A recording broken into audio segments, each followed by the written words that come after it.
Elizabethan England circa 1568 to 1603. The poor. Poverty increased during Elizabethan times for many reasons. There was more silver in Europe as Spain had conquered areas of Central and South America where silver mines were found. In 1540, huge quantities of silver were shipped to Spain. Mines in Europe also produced silver melted to make coins. Trade spread throughout in Europe. Henry VIII had lowered the value of money, called debasement. 1540s, Henry was short of money to pay for wars, so he melted down old coins to issue new ones. That meant there was less silver and gold in the country. He made a profit of £1 million, but these coins were later debased. Elizabeth called in the debased coins and issued new ones with higher proportion of metals.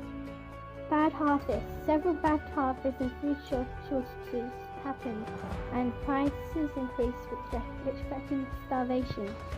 A rising population. Population fell in the 12th century due to Black Death, but it rose again in the 16th century with more food, clothes, houses, jobs, but there was still not enough. Inflation. Wages didn't keep up with the rising prices. Poor people struggled as food cost more and more, leaving nothing for other necessities. Shortages meant a bigger demand. Elizabeth was very worried about poverty, as beggars often turned to crime, robbing people in the streets and breaking into houses. To deal with this, Elizabeth enforced churches to teach that it's their duty to be good and set up laws and harsher punishments. Poor people felt sorry for beggars and blamed rich people for being too greedy. Puritans felt very strongly on the importance of hard work. Idleness was a sin. Justice of peace was responsible for enforcing the law locally. They thought beggars were a threat to authority. Punishments included: if they were plotting treason, they were hung, drawn, and quartered. Murder, they were hung. If the wife killed the husband, they were burnt alive. If the servant killed the master, drawn to execution on a hurdle. Poisoned, boiled to death. Witchery, thrown into a pond. If they floated, they were guilty. If they drowned, they were innocent. Robbery, hung. Government actions. The 1572 Act meant that beggars were whipped and if caught again were hung, but this didn't change anything. The 1576 Act, House of Correction, forcing people to work.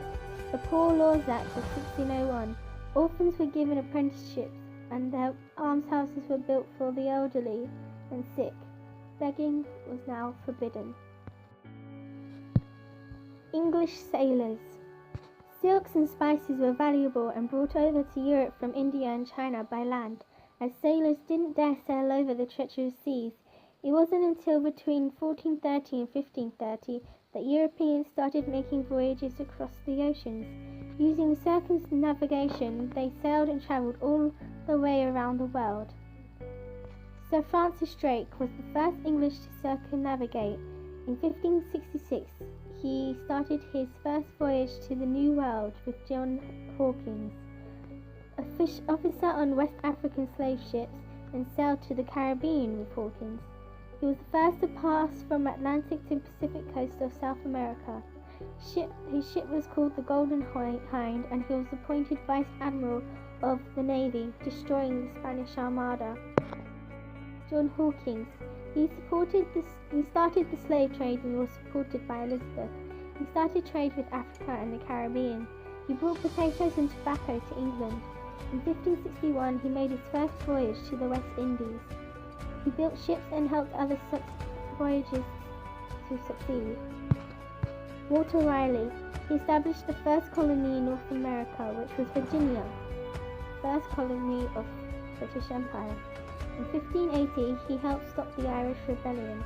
He was the kickstart of further colonization in America.